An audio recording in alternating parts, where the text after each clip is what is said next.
Okay, guys, we are going to discuss HTML, or Hypertext Markup Language. HTML documents are the heart of the web. The web is basically made up of these documents that can do a number of things.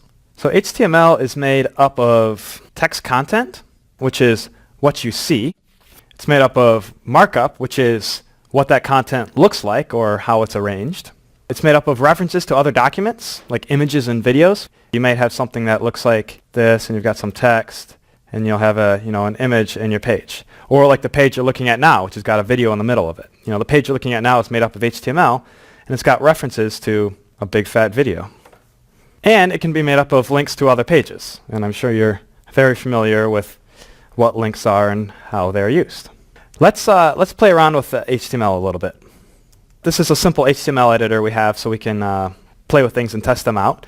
You can follow along by either, I think there should be a link in the course notes, or you can also go to www.udacity.com/HTML playground, and that should get you this this little page where you can kind of experiment a little bit. This is kind of a fake little test browser. So the first thing I'd like to show you is that if we have just some blank text, if we were to render this as HTML, it would look the same. Plain text is plain text in HTML, for the most part.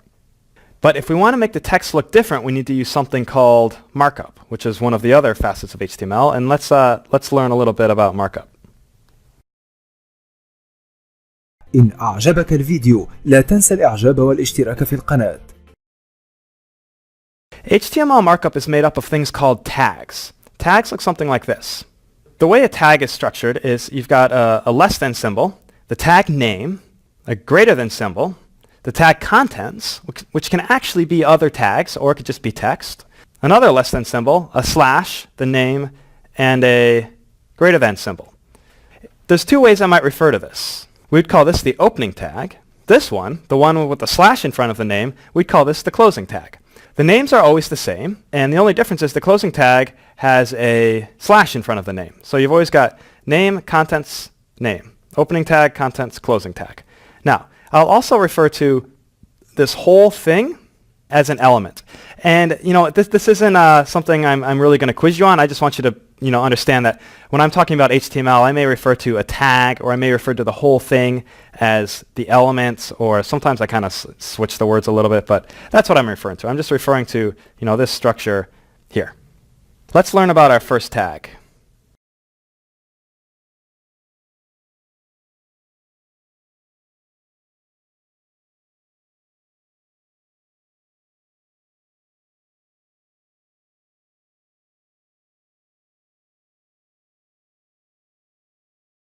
Okay, the first tag we're going to learn about is the B tag, and it looks like this. It's got an opening B and a closing B. There's our closing slash. And anything that appears inside the B tag appears bold. So this is B for bold. Pretty simple tag. Let's play around with this in the HTML editor a little bit. Here we are. We've got this this plain text that we typed in before. Let's make one of these words bold. Okay, so I took the word love and I preceded it by an opening tag and a closing tag. And when we click update here to update this, the word love is now in bold. Pretty simple, huh? Quiz time. In the box below, make the words reasonably straightforward appear bold.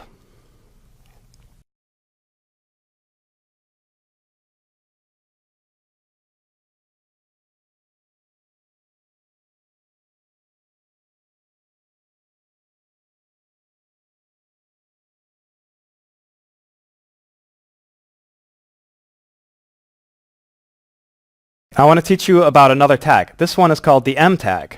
It stands for emphasis, and it makes things italic. It looks like this. You've got the opening M tag, contents, and then the closing M tag with the slash. Same structure as the bold tag. Nothing too complex here. Let's try it out in the browser really quick. Okay, so here we are in our browser again. Let's make the word learn italicized. So all I do is I put an opening M tag, and then I put a closing M tag, and I hit update. And that took the word learn and made it italicized.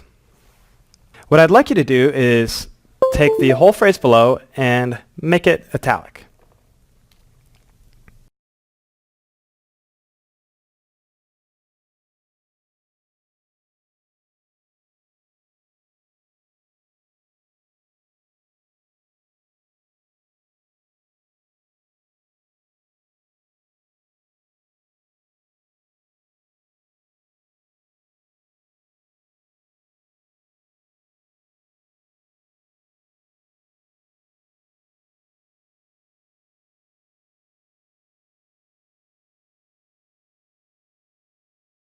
Let's change it up a little bit. I'm going to delete this closing M tag, and I'd like you to tell me what happens when we don't have the closing M tag. In our previous example, we had an opening M tag, and I left off the closing tag. What happens when we forget to close that M tag? Nothing is italicized. The browser crashes. Everything after that opening M tag is italicized. Or, I don't know, your guess is as good as mine.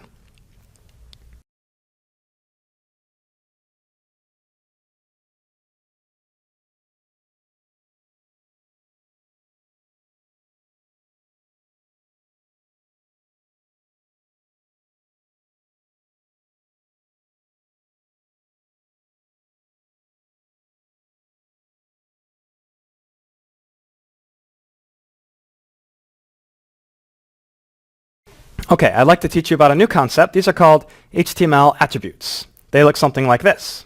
We still have our opening tag name and the closing tag as before with the slash, but we have a new thing called an attribute. Attributes have a name, in this case I just called it attr, equals, and then you've got quotes, and the value is inside the quotes. And attributes these days always equal a value. Didn't used to be the case, to be honest, but everything we're going to do is equals a value. And tags can actually have multiple attributes. An example of a tag that uses an attribute is the anchor tag, which is the A tag. And a full example looks something like this. You've got the opening A. You've got an attribute called href. You've got its value, which in this case is a URL. You've got the contents. And then you've got the closing anchor tag. So if we were to render this in HTML, we would just see the word derp, but it would be a link to reddit.com. Anchors are for making links. Let's play around with this in our browser a little bit and see it in action. Okay, so we've got our HTML from before. I'm going to clean out some of these tags here so we have a little bit more room to work. Let's make the words HTML here a link. So we're going to make an opening A tag, an href to www.w3c.org/html, and a closing A tag. When we render this, we see that HTML has turned into a link. And if I were to click this, it would open this page, w3c.org, in a new window. Pretty neat, huh? Okay, so quick quiz. Take the phrase below. We'll take the words my favorite from the phrase below and make those words a link to udacity.com.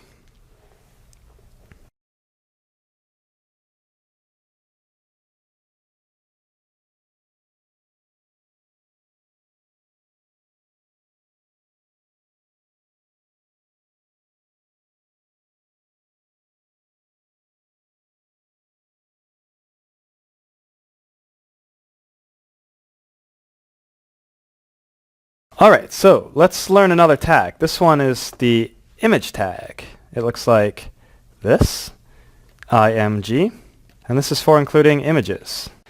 It has the following structure. The opening img tag, it has an attribute called source, src equals, and this equals the URL. This is the URL of the image to download. Remember we talked about how the web service can serve all sorts of different types of content. If you're going to serve an image, this is how you would do it. You would include it in an image tag in HTML, and you reference the URL. And then there's another attribute called alt, which stands for alternate, and this is text that gets displayed when the image doesn't load. It's required in the sense that HTML parsers will complain at you if it's not there. Nothing will break, but it's really nice to include it. For broken requests, like if our browser requests a URL that doesn't exist, this is the text that gets displayed. And it's also for blind people. You know, it doesn't take much to add an alt text and it'll make somebody's life, or somebody's day at least, mildly easier. And one other thing I'd like to point out here is every tag we've talked about so far has had a closing tag. Images don't. This is the entire tag. There's no contents to an image. See? It just ends right here. This is called a void tag. And a void tag is a tag that has no content. And because it has no content, it doesn't need a closing tag. Let's try this thing out in the browser and see how it looks in real life. Okay, so here we are in our little HTML previewer. Let's add an image. Okay, so we've got our image tag, source equals udacity.com, and hitmonk.png. This is our URL of an image that I've prepared for us. We've got some alt text there. Let's go ahead and click update. And ta-da, there's our image. Now, a couple other things we can do. I could put some text here. There's our text. Images just appear in line with text. Yeah, so a small image just appears right in the middle of other text.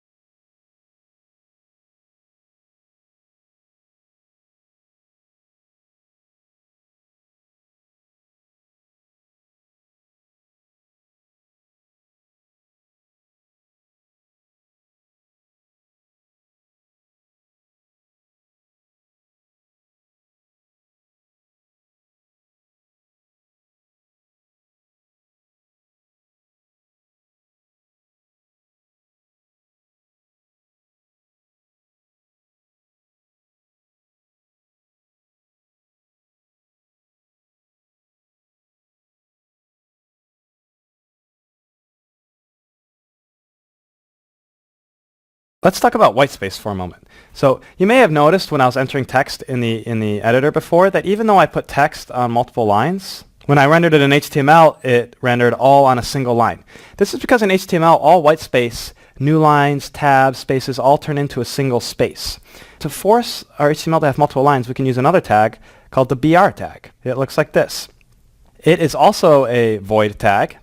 It stands for break, and it's a void tag. And you put this after any lines that you want to appear on multiple lines. Let's play around with this in the browser a little bit. Here we are in the browser. Let's enter some text. We've got this text that's really too long for one line, and when we render this, it appears as one line. Let's put a line break here. When I render this, it still appears as one line. If we want to render multiple lines, we can enter the BR tag like here, no problem. And now we have a line break. And we can even enter multiple BR tags if we want multiple line breaks. Okay, there we go. 2 line breaks, or 2 BRs equals 2 line breaks. Cool, huh? Another way of doing line breaks is to use the P tag. This stands for paragraph. This is not a void tag. So the P tag has content, and it looks like this. So it's, because it's not a void tag, it has a closing tag. And we have an opening tag. So you've got opening P, content, closing P. And this will render as one paragraph. Let's check this out in the browser really quick. Okay, so we've got these 2 lines. Let's take a different approach. I'm going to start this line with a paragraph tag, and we'll render this. Aha! Now we've got a line break here in our text. Now the font got bigger, and that's kind of a side effect of our HTML tool. There must be some sort of style set on P. That doesn't normally happen. I'm going to wrap the bottom line with a paragraph as well. Okay, there we go. Now we've got 2 lines, the same kind of basic idea as we had before. Now, we'll talk about why there's this extra space in here, even though there's no space between this text up here. We'll come to that in a minute. But first, quiz time. Take this text here. Hello, everyone. We're using 2 lines now. And enter the HTML to draw that as it's formatted here with 2 lines. And I want you to use the BR tag.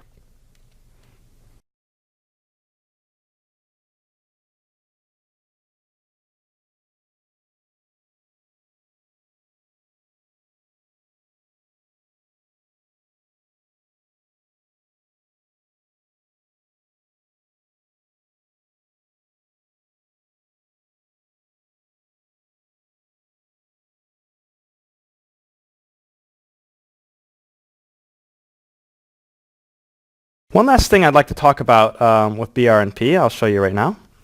Let's make this all be one line again. Okay, so I update this and we have one line. If we can put a BR tag in the middle of this, we don't actually have to have the line breaks in our HTML. So when I click update, we get our line break, no matter how the HTML is formatted.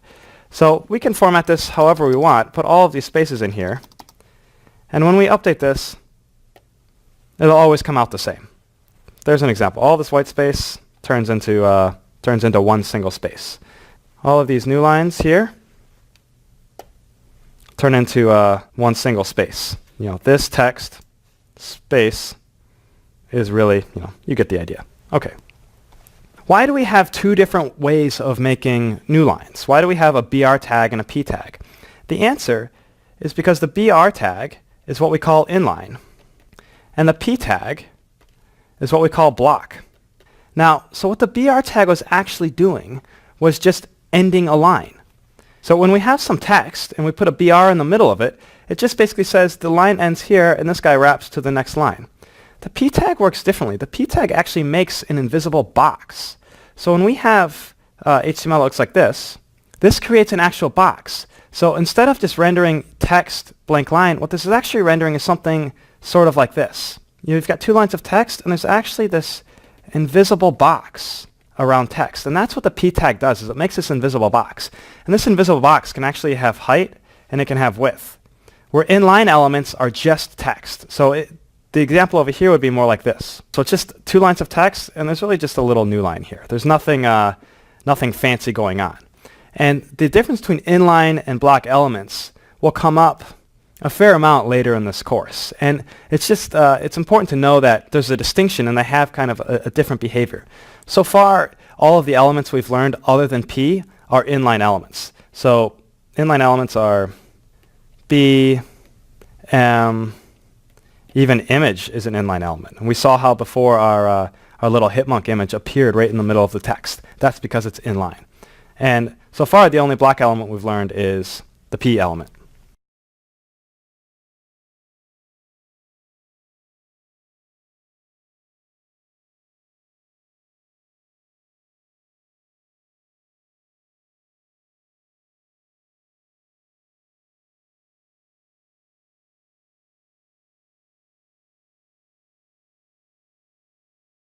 Two more elements I'd like to teach you. These are called span and div.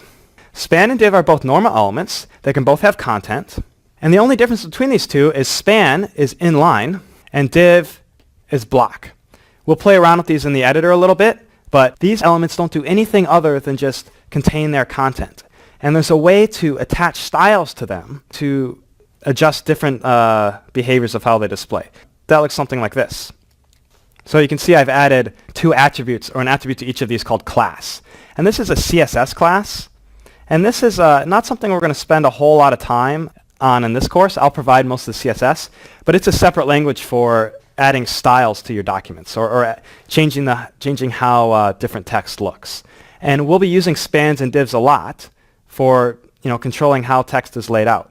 But the important thing to remember is that spans are inline and divs are block. Let's play around with these in the browser a little bit real quick so you can see what I'm talking about. Okay, so we've got our text, and our first line is wrapped in span. And it behaves as we would expect an inline element to behave.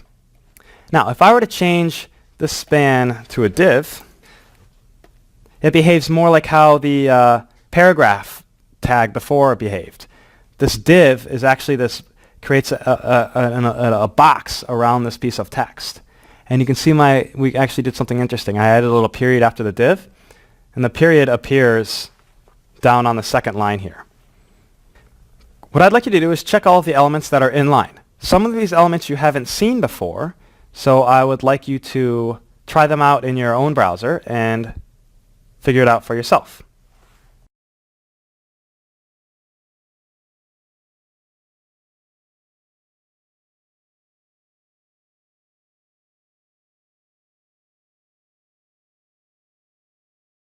That's enough HTML elements for now. I want to talk about the structure of an actual HTML document really quick before we move on. Now, what we've been seeing before is just little markup. We've been seeing things like this, a little text, a few little simple tags, but an actual complete HTML document has quite a bit more in it. Here's a whole lot more HTML. Let's take this piece by piece, but this is what a complete HTML document looks like. First we have the doc type. And this is what kind of HTML this is. This string right here used to be a lot more complex. If you were to Google for doc types, you would see a lot of different answers here. But now that we're using HTML5, it has a nice, clean, simple doc type, which is just the string HTML. Very simple. Okay. Then we have a tag. This is basically the opening HTML tag and the closing HTML tag. This surrounds the entire rest of the document. That's all it does, is it surrounds the entire document. Now we've got this other tag here, the head. This part of the document has kind of metadata and other random stuff. If you were to include JavaScript and CSS, remember we talked about is the styling sort of stuff, that would be included in the head section. We also have this little tag here, the title, and this is the title of the page. This is what would appear in the top of your browser window or in your browser tab, this string right here. Then we have the body tag, and the body tag is the actual contents of the document. And basically we've been working just in the body tag in this lesson. And for most of this course, we're really just going to be focusing on generating the content that fits between the body tags. All this other stuff is important, and you'll see it, and we'll be sending it over the wire, but it doesn't change very often. And it's pretty simple, but it is important for it to be there. All of the interesting stuff, though, happens between the body tags. Okay, let's take another view of HTML documents. They have a structure that can be visualized like this. An HTML document, this whole thing, has a head section, and that's where we have our title, references to any CSS files, any JavaScript files, and that sort of stuff. And then we have the body section, and this is where the actual contents of the document, the stuff that you see on the screen, this is where that comes from. And in this course, we're mostly going to focus on this part of an HTML document, just the body section. And there's a lot of content that can go in there. We'll discuss briefly CSS and JavaScript and how they fit into everything. But for the most part, we're going to be generating the contents, the body of an HTML document.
وأخيرا إذا أعجبك الفيديو لا تنسى النقر على إعجاب ثم الاشتراك في القناة وتفعيل زر الجرس ليصلك كل جديد.